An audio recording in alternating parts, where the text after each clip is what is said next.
I still miss.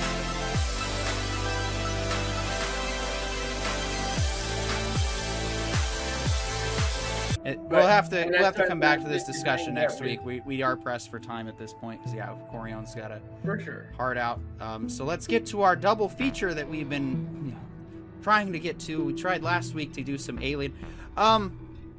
So Alien 1979. If you're tuning into this for the first time, you've never seen the movie, you probably should. It is a classic. I was honestly, this particular film for me is up there with The Thing as far as well executed sci-fi horror that does a proper build up and introduction to our creatures.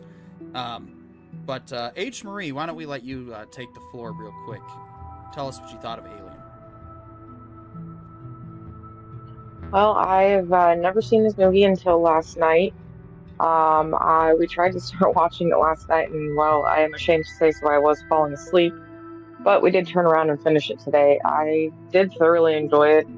I did notice some similarities between Alien Earth and the first Alien. Not sure what happened with the rest of the season of Alien Earth, but the first half was great. But I'm thoroughly enjoying it, so I can't wait to continue to watch the series. Of course, we'll get your thoughts on Aliens shortly. But yeah, after watching this, I realized that the reason Alien Earth was doing so well, the reason why it gets us, is because, unlike Star Trek Discovery, unlike the Kathleen Kennedy Star Wars trilogy, Alien Earth actually tries to be respectful to the universe by, well, behaving within the universe, but then they try to make sure that, what happens stays contained within that story. Because when I was rewatching Alien with the knowledge of what happened in Alien Earth, the movie made way more sense. They offered ideas and alternatives to it's like, well, why is this vessel towing this thing diverted to go? Oh, because, well, the company wants to get a sample of the aliens. Why does the guy betray them in Aliens? Okay, I know I'm jumping ahead of movie. Oh, well, because he wants to, they need to get the sample. Why are they so obsessed with getting the samples? Oh, because there's money involved in corporations, and that's kind of what Alien Earth explains in detail. The only problem is Alien Earth's writing still sucked. The way they got to those points, the carry out of these ideas, the execution was just is what failed. Yeah. So I mean, look, for me, the piece on Alien, I initially saw this long ago, and I rewatched it for this. Look, it is. You're right that it draws from The Thing, I think, pretty heavily. I would also argue that there's a couple of other really neat. The Thing came afterwards. Oh, The Thing came afterwards. Well, okay. John Carpenter's version did. Yeah. I'm talking about the book. Oh, okay. I think it draws heavily from there. I think it, it's a solid quality, horror flick. It follows all the horror rules, but is set in a sci-fi environment. And I think the science fiction was interesting. Like, I know at the time the 80s tech and whatnot would have been like the pinnacle top of the art pieces, like what they could produce. But now the retro futurism of it feels kind of quaint in a lot of ways. To me, it kind of, well, it both does and doesn't, because on the one hand, you've got to consider this aspect of it. Like, yes, we have, I think I was thinking about the technology that they use. It's like, yes, we have these supercomputers, but like when you're in deep space, when you're out there, you have the power supply that you get underway with. And so, would we have computer systems going out into deep space that are going to require 1,500 watts of power to power your graphics card? Or are we going to space save by making the things look and function more primitively? Because imagine how much computing power you would be able to use if you took modern day storage but had it run on like Windows 95. Well, I mean, there's some technological problems there, but I get what you're saying. That yes, it would compatibility files, all that shit. I know the exact technical of it. Yes, it would take some engineering, but what I'm saying is, I do get what yes, you're saying. A basic right? bitch operating system that can store lots of memory, that can transmit. Yes, there's a reason why a lot of people use command line Linux in their day-to-day operations. That's why they still do to this day. Yep. Right. Now, what I'm gonna say though is, like I said, for me it felt quaint, like it was kind of cute. But that all, like, it almost felt like I want it to be that it was actually a design choice by the captain, that he was just so in love with the 1980s. He was like, no, screw it, we're doing 80s tech, right? Like, the ship is 80s aesthetic. There's like wood panel walls because, why not, right? Yeah. But to me, part of the piece of this that really made it was the thing that is great about the Alien movies is we have a Predator that is completely unmatched, right?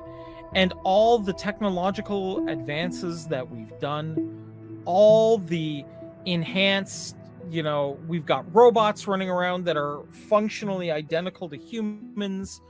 We have all these amazing things we can do. We've more or less harnessed the stars, and yet the equivalent of an alien species with a club is just gonna rock us all damn day, because they're just bioengineered better for whatever reason.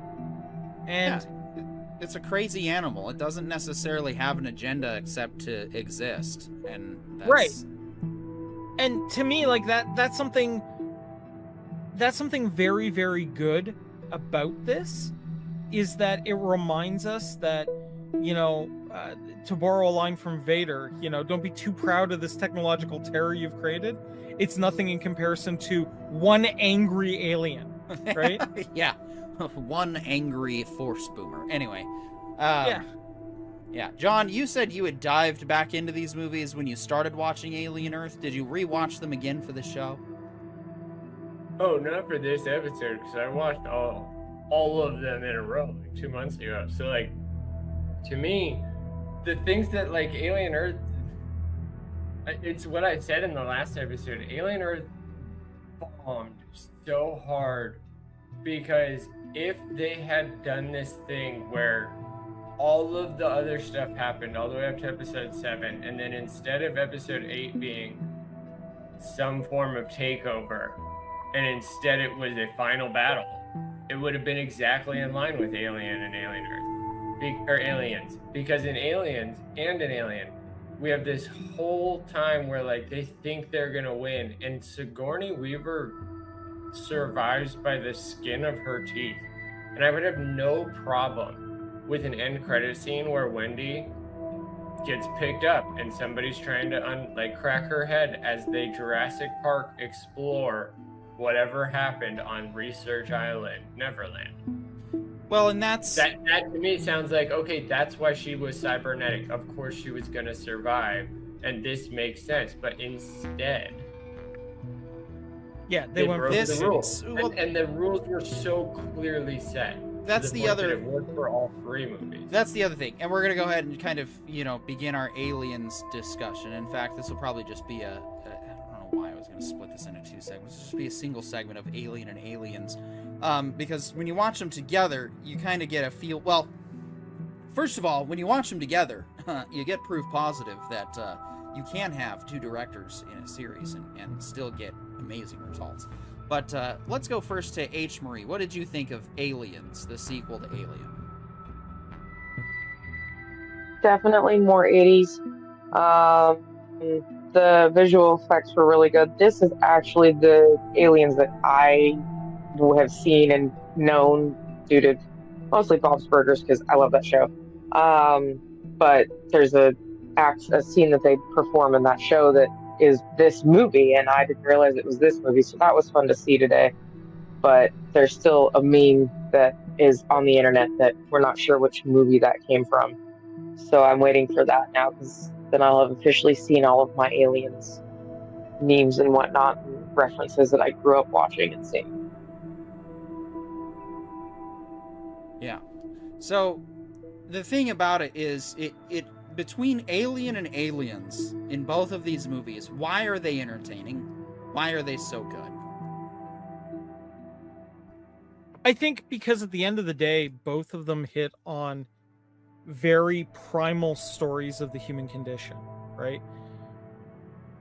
There are times, like, look, humans in general are not we are apex predators because of our brains, not because of what we can physically pull off, right?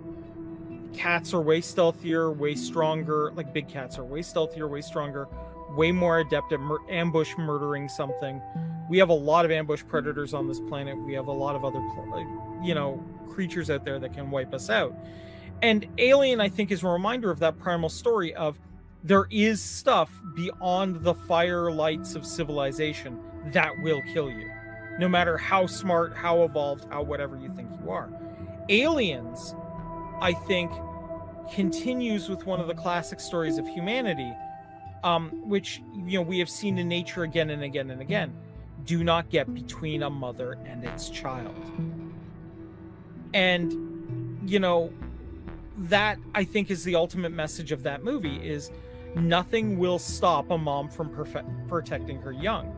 So I think the reason why we like these so much is they are retellings of very, very classic archetypical stories inside of humanity that we all learn in time. And I think, gussying it up with sci-fi, putting some really cool stuff together on it, a gun with a digital counter on how many bullets are left, like these sort of things make it awesome for us and make it palatable to a modern audience. Yes, but why do these movies still work and Alien Earth failed? Oh, because these are the primary stories. Alien Earth is not. Alien Earth does not fit into the classic archetypical stories because this doesn't happen in our history, right? We do not have a human that goes out, finds a pride of lions, convinces the lions to work for him, and then uses said lions to take over a small nation. That's what they were trying to do the whole time, though. No, but see, that's also Alien 3.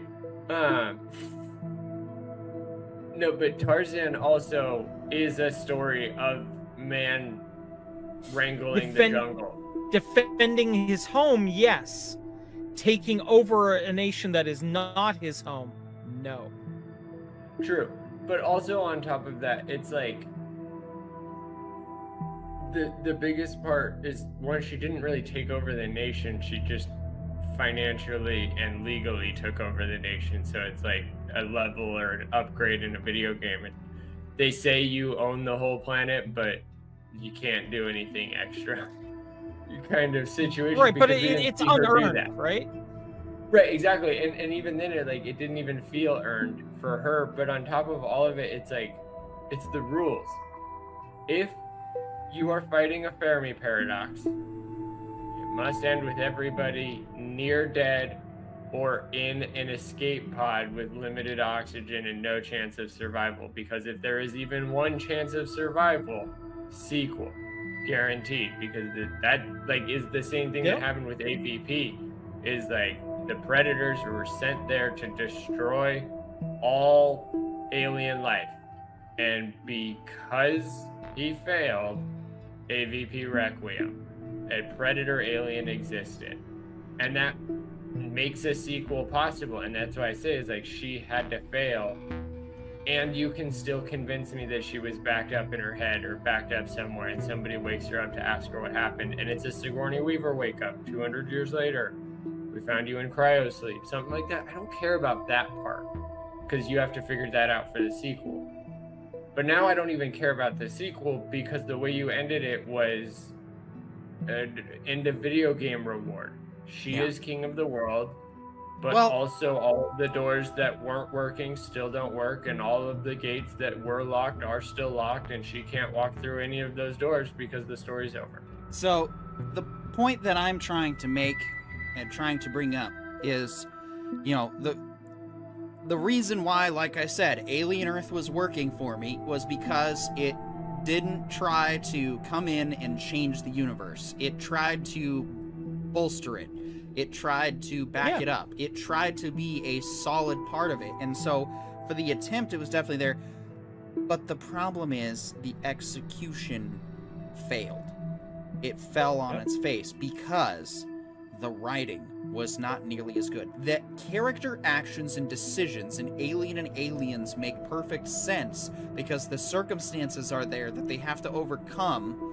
That there's not a single dumb decision that's actually made in this movie. It's literally just the alien manages to outwit them because they have no idea what they're doing with.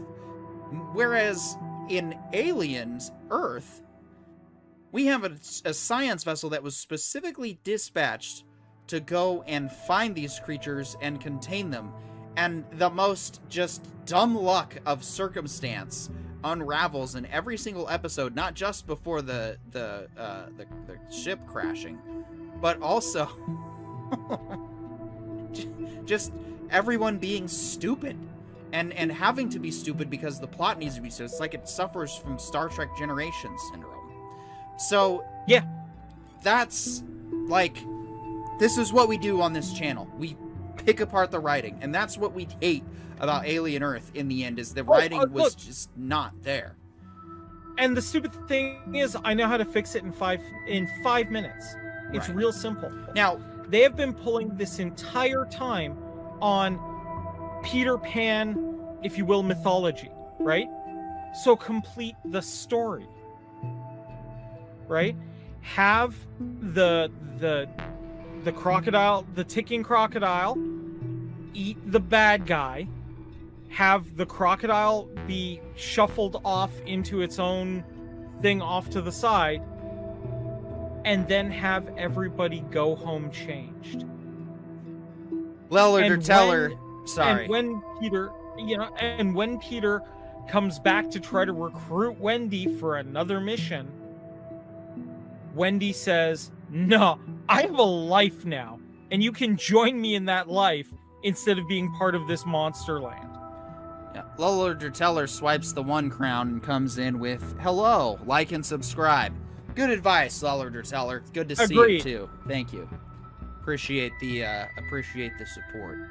Yes, if y'all smash the like, subscribe, don't forget the notification bell so when we do go live, you guys can be notified, because if you haven't noticed, we might do special game streams on this channel in the future, but for now, the gaming is over on my channel. It's on Skogly's channel, and I don't know if Corione's doing gaming yet. John needs to get a channel going, or at least start streaming on Twitch more often, but, or no, not Twitch. We're probably leaving Twitch for good this time. But anyway, and that's what these movies show. These are still great films, and I'm thankful for Alien Earth coming into existence, because I would not have otherwise gone and watched them. I'm at the point with Alien Earth where you can go and watch it yourself and decide for yourself. It's got moments that, as far as the history of the universe is concerned, like I said, it doesn't break or violate any of the canon. No. People assumed it did because, if the aliens land on Earth, the news is gonna find it and tell everybody. God damn it. People actually thought that's how that was gonna work. Huh?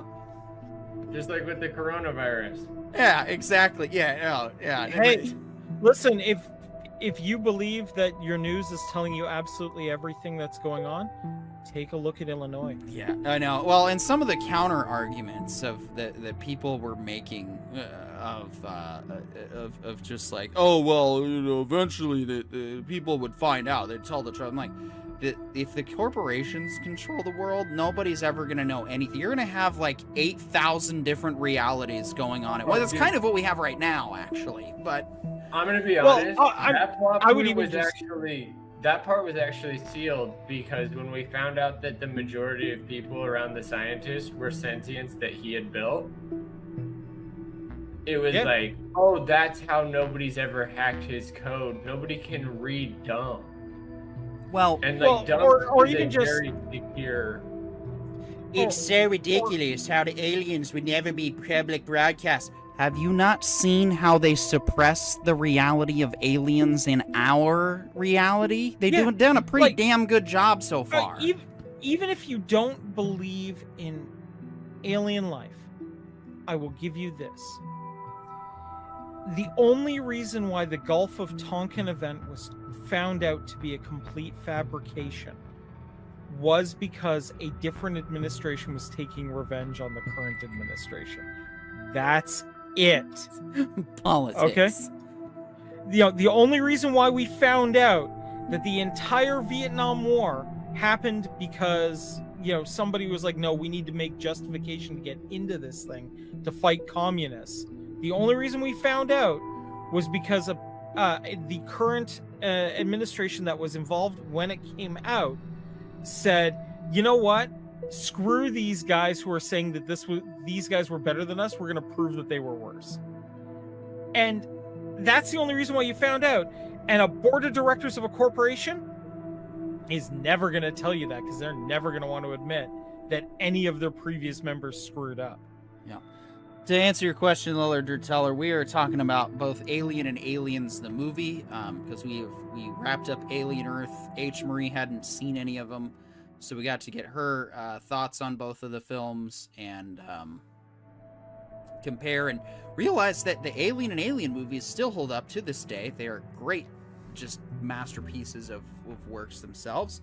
Compared to the Alien Earth show, which you could pretty much take or leave at this point. We're probably not going to review season 2.